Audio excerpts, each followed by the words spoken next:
الحمد للہ رب العالمین۔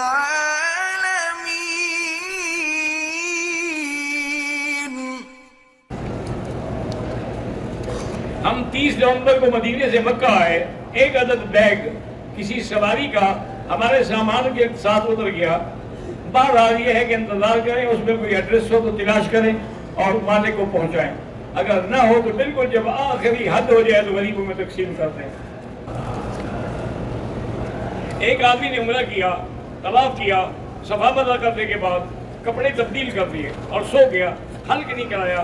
بعد میں اسے حلق بھی کرایا، ایک بکری دم بھی ادا کرے۔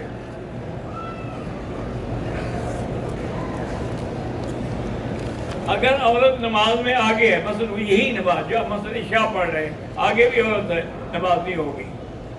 اگر وہ کوئی اور نماز ہے، آپ کی اور نماز ہے، پھر کوئی حرج نہیں۔ اتنا اندازہ تو مجھے بھی ہو جاتا ہے کہ یہ پڑھ رہا ہے یا ویسے زبان پہ تالے لگے ہوئے ہیں۔ ایک بات میں یاد رکھوں آپ کو، میری بیٹی عورت ہو یا مرد ہو، جو درود نہ پڑھے نا اس کے چہرے پہ رونق نہیں ہوگی۔ ایک بات یاد رکھو، آپ میک اپ کرنے کے بجائے درود شریف پڑھا کریں، سنگار کرنے کے بجائے درود شریف پڑھا کریں، فیشل کرانے کے بجائے درود شریف پڑھا کریں، اور وہی درود شریف پڑھ کے اپنے چہرے پہ مل لیا کریں۔ ایک مہینہ عمل کریں، پھر پوچھنا اپنی بہنوں سے، اپنی بیٹیوں سے، اپنی سہیلیوں سے کہ اب تمہیں میرا چہرہ کیسے نظر آتا ہے۔ اور ایک وظیفہ بھی میں بتا دوں، اللہ کا نام یا جمیل یا جمیل یا جمیل جملنی وعدم جمالی۔ میں عمرہ کرنے آیا ہوں، احرام باندھنے کے بعد میرے پاؤں میں انگوٹھے پر چوٹ آ گئی، کوئی بات نہیں، میری مونچھ کا ایک بال بھی گر گیا، کچھ نہیں ہوتا، کوئی دم نہیں۔ میری بیٹی کو اللہ نے اچھی خاصی صورت دی ہے، پھر بھی وہ مطمئن نہیں ہے اور اپنے چہرے پر پتہ نہیں کون سے انجیکشن لگاتی ہے۔ اللہ اس کو ہدایت دے، انجیکشن لگانے سے چہرہ بگڑ جائے گا، بنے گا نہیں۔ یاد رکھو، یہ آج کل جو انجیکشن ایجاد ہوئے ہیں نا، وقتی طور پہ آدمی کو لگتا ہے کہ میرا چہرہ اچھا لگ رہا ہے، لیکن انجام کار یہ ہوتا ہے کہ چہرہ ایسا خراب ہو جاتا ہے پھر کوئی دیکھنے کے لیے بھی تیار نہیں ہوتا۔ ان سے آپ احتراز کریں، ان سے آپ بچ جائیں، اور اللہ تبارک و تعالیٰ نے جو آپ کو شکل دی ہے اس پہ خدا کا شکر ادا کریں۔ ویسے اگر آپ کو بہت زیادہ اپنے چہرے کے بناؤ کا ضرورت ہے تو زیتون کا تیل اور بادام روغن، بادام کا تیل مکس کر کے رکھ لیں، وہ صبح شام چہرے پہ مل لیا کریں، اسی سے سب کچھ بیوٹی ہو جائے گی۔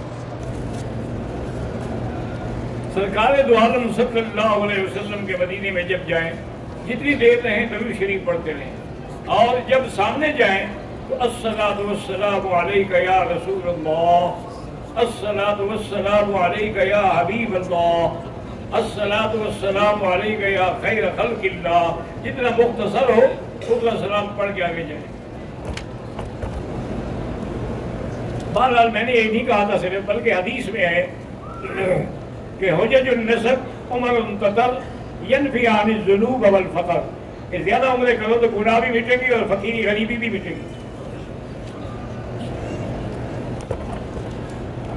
ہمارا تعلق کبیر والے سے ہے، ہمارے والد فوت ہو کے اللہ مغفرت فرمائے۔ میرا بھانجا محمد بلا اولاد، اللہ اولاد عطا فرمائے۔ سر مڈانے کے لیے اس طرح ضروری نہیں ہوتا، باریک مشین بھی پھیر سکتے ہیں۔ اللہ اعلم۔ ربنا تقبل منا انک انت السمیع العلیم وتب علینا انک انت التواب الرحیم۔ شاہد کے بعد وفات پا کے اللہ مغفرت فرمائے۔ میں نے صفا مروہ دوڑنے کے بعد ہوٹل سے فیملی کے لیے کھانا لیا، 1 گھنٹے کے بعد میں نے کھانا کھا کے حلق کرایا، کوئی دم نہیں۔